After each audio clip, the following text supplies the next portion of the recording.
My name is Dave Batcheller. I'm originally from West Fargo, North Dakota, and I work at a company called Appareo Systems. And what's your job title? My job title is Chief Operating Officer. And what do you do in your job? So, in my job, I'm responsible for managing the company's engineering and manufacturing activities, making sure that we design product on time and get it to manufacturing on time and produce it and get it to the customers on time. Tell us about your education. I went to the University of Minnesota Twin Cities after high school, where I did political science and math curriculum. It was an undergraduate for intellectual property law. I thought I wanted to be an intellectual property lawyer, and I thought better of it, thank God. Now I really love what I do. Why did you choose this job, or how did you fall into this job? Fall into it's a great way to put it. Unlike some perhaps more fortunate people, right out of high school, I didn't know what I wanted to do, and that didn't change in college, really. You know, I found a space, a curriculum space that I thought was really interesting, but I wasn't sure where or how to apply it. So my family was actually, at the time, starting a business and hired myself and another guy fresh out of college to work in this business and get it started. And I found that maybe more than the space that I studied, entrepreneurial activity and growth of a business was something that I was really interested in and really passionate about. And that's driven me for the last 7 or 8 years. How many hours do you normally work in a typical work week? 60 to 70. Do you take work home with you? Yes. What kind of work do you take home? Generally for me now, a lot of what I do during the day is person-to-person interaction. Things that deal with people, be it our customers or our employees, and then the administrative work, the document creation, the form completion, the stuff that's maybe a little more busy work is stuff that I'll usually do in the evenings at home or in the evenings back here in the office when it's quieter. How would you describe the pace at which you work? Hurried. How long did you go to college?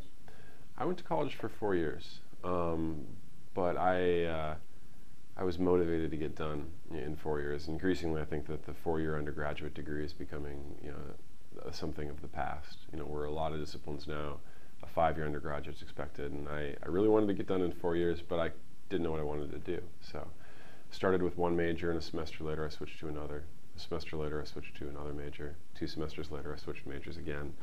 And in order to stay on pace, I did pretty heavy credit loads, and I did every summer and every JSEM. And if you could go to school in a 4-year period, I went to school, and I took as many credits as they would possibly let me.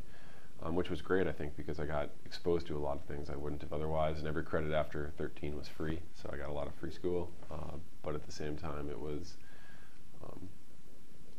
fast-paced. How has your education prepared you for your career?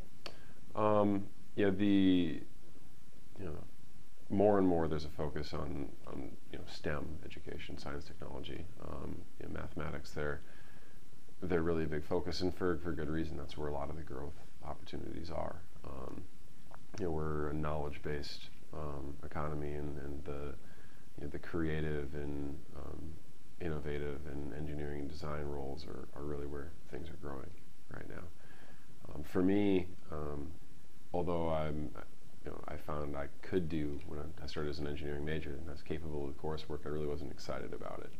And so the background in the very geeky coursework, and then through liberal arts degree in political science, I found the ability to communicate about those relatively complicated concepts, and to do so in a way that most people can understand and can ingest was really very useful.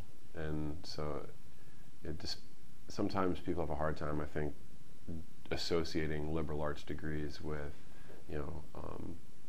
a field of work following your graduation, and where the correlation between your job and your education lies. But I think that in communication, written and oral, and being able to think very critically, I found a skill set in education that has been critical to my job now.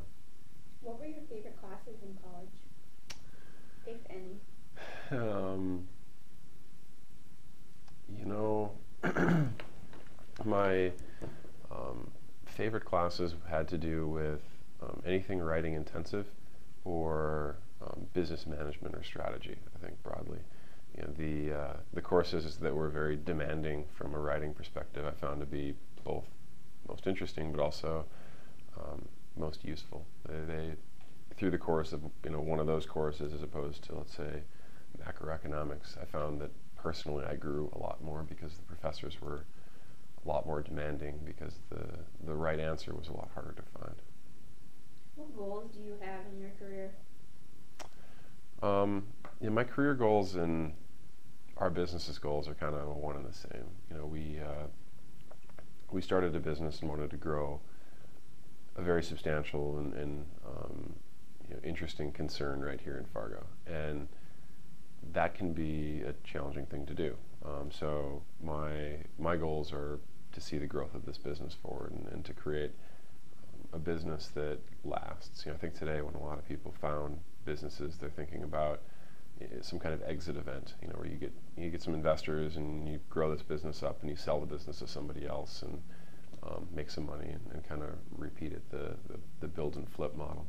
And our objective is to build a business that is lasting, for generations, that I leave and the business goes on under the same name, and people can build a career out of it. So it's trying to get back to maybe some of the business ideals of 80, 100 years ago when Johnson & Johnson and Procter & Gamble and all these household business names got going, and to build a business that it has the longevity that they do. What would be the starting wage for a job similar to yours? So when you get involved in technical entrepreneurialism, there's maybe a couple places where starting wages could be discussed.